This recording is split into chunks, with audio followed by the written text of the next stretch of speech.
मुसळधार पावसामुळे ठाण्यातल्या कळवा परिसरामध्ये कशा प्रकारे पाणी साचले हे आपण पाहतो आहोत।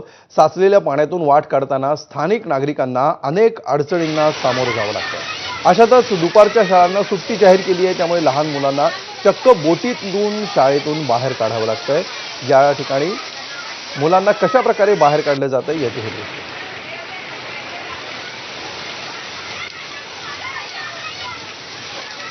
तर कळव्यामध्ये बोटीच्या सहाय्यानं अशा प्रकारे मुलांना बाहेर काढण्यात आलं। दुपारनंतर शाळांना सुट्ट्या जाहीर करण्यात आल्या आणि त्यामुळे मुलांना बोटीतून बाहेर काढून पालकांनी घरी नेलं। आणि याविषयी अधिक माहिती घेऊया आमचे प्रतिनिधी राजू सोनवणे यांच्याकडून। राजू, सध्या काय परिस्थिती आहे ठाणे आणि कळवा परिसरात? अमोल, आपण पाहतोय की मुंबई पाठोपाठ ठाण्याला सुद्धा रेड अलर्ट जारी केलेला आहे। त्यामुळे सकाळपासूनच मुसळधार पाऊस जो आहे तो ठाण्यामध्ये पडताना पाहायला मिळतोय। ही जी दृश्य आपण बघतोय ती ठाणे जिल्ह्यातील कळवा भागातली आहे। तर कळव्याच्या पूर्व भागातली ही संपूर्ण दृश्य आहे। दुपारी पाऊस वाढल्यामुळे अचानकपणे सर्व शाळांना सुट्टी जाहीर केली। मात्र शाळेतून मुलांना घरी कसे पोहोचवायचं यावेळी जे आहे ते थेट बोटीमध्ये मुलांना बसवण्यात आलं आणि त्यांच्या घरी जे आहे ते पोहोचवण्यात आलं।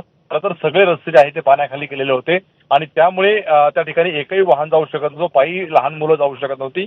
म्हणून या मुलांना बोटीमध्ये बसून जे आहे त्यांच्या घरापर्यंत पोहोचण्याचा प्रयत्न केला आहे। कळवा भागातली संपूर्णपणे ही दृश्य आहेत। कळव्याच्या अनेक ठिकाणी पाणी भरलेलं आहे। ठाण्यात सुद्धा वंदना टॉकीज असेल किंवा अगदी आपण पाहतोय बारा बंगला असेल किंवा मार्केट परिसर असेल, या ठिकाणी सुद्धा मोठ्या प्रमाणावरती पाणी भरलेलं आहे। त्यामुळे कुठेतरी नागरिकांची सुद्धा गैरसोय झालेली आहे। ठाणे महापालिकेकडनं अनेक पंप लावण्यात आलेले आहे, मात्र तरीही पाण्याचा ओव्हरफ्लो आपल्याला पाहायला मिळतोय। अमोल, निश्चित धन्यवाद राजू या सविस्तर माहितीबद्दल।